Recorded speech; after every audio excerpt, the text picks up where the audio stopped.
وعبد الله معاذ السماء waxaan halkan idinku soo gudbinayaa maansalo dhaho deeqa maansalo waxaan diyaariyay 13 bishii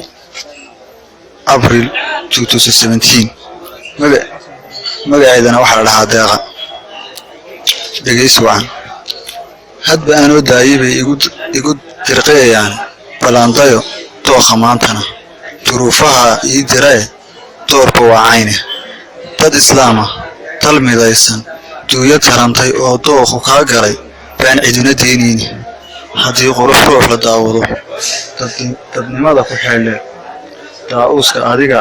deeqay deymada ka qurux badan dal dheeraado jira halkan ka dareemayo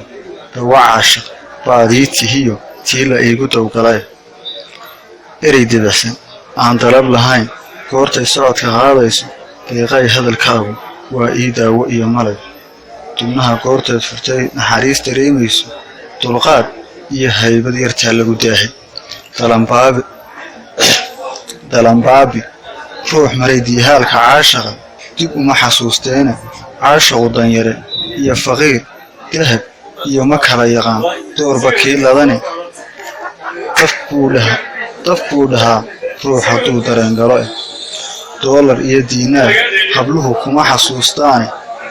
deymada dubnahoo la furo buu damcu yaalay saylad ma leh damiin iyo dilaal dooqu loo diro darajada caashaqu waa dadaal iyo deeq ilaahay deeqay hadalkaagu waa ii daawo iyo malab afartaa sida darandoori inantaa dow ma garansiin dadkoo doole iyo haw deegaanka nabad ku wada yaala cirkood dihiin goortay daadee dhibicdu hoorayso dabayl aan lahayn daadku mulciyeeyey doogii soo baxee geelu wada dararay doobigii caanaha xoorku saameelay dadka qaar dantiiyo abaaruhu dabar adag ku kala xidhay jeexyada dureenta leh hadba gelin dekeeyaan afar kalena waa duco iyo inay dalabtay laabtaydu daahira aabaheed baa dadnimada ku beero degan hooyadeed baa idabtiiyo asluubta labadaba ka dihatay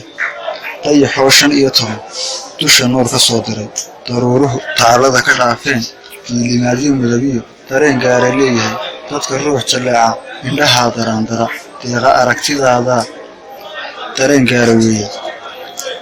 allow adaa daayino deeqda noo horay allow iigu deeq dooqa maankayga allow ducada ii ajiib talabkan dheeraaday ma dembaabin ee deeqay dardaarankan galay ha igu daayeen dubaqiyo maankiyo meel baa damqanaysee nafta dooji mooyee ha u dayrin weliga assalaamu calaykum intaas u dhantahay maansida deeqa oo inuu soo jeedinayay abwaan cabdallah mucaad warsame sidaas iyo nabadgelyo waad ku mahadsantahay dhegeysigeena